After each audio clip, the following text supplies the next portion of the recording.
بسم الله الرحمن الرحيم. سبح لله ما في السماوات وما في الأرض وهو العزيز الحكيم. يا أيها الذين آمنوا لم تقولون ما لا تفعلون؟ كبر مقتا عند الله أن تقولوا ما لا تفعلون.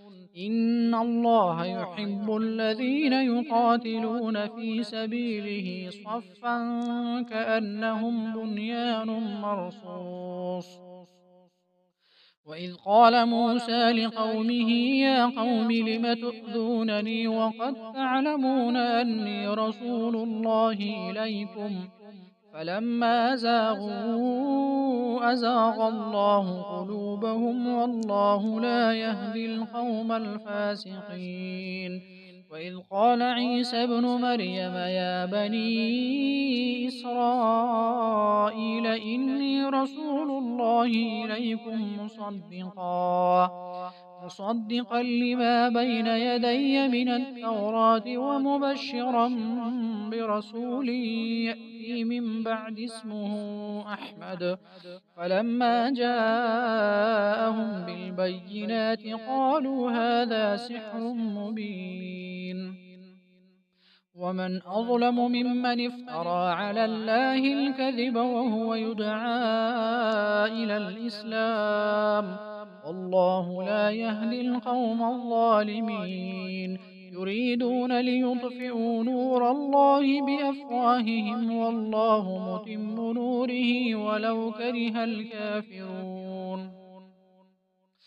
هو الذي أرسل رسوله بالهدى ودين الحق ليظهره على الدين كله ولو كره المشركون.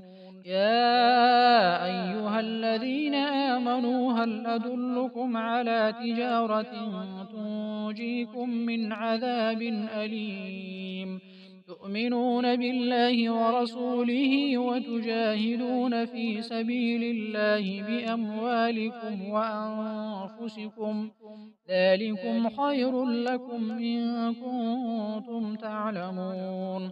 يغفر لكم ذنوبكم ويدخلكم جنات تجري من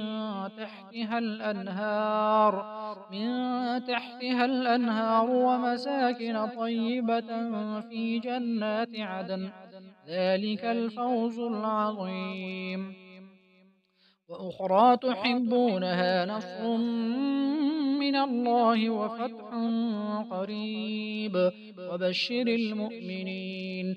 يا أيها الذين آمنوا كونوا أنصار الله كما قال عيسى ابن مريم للحواريين من أنصاري إلى الله؟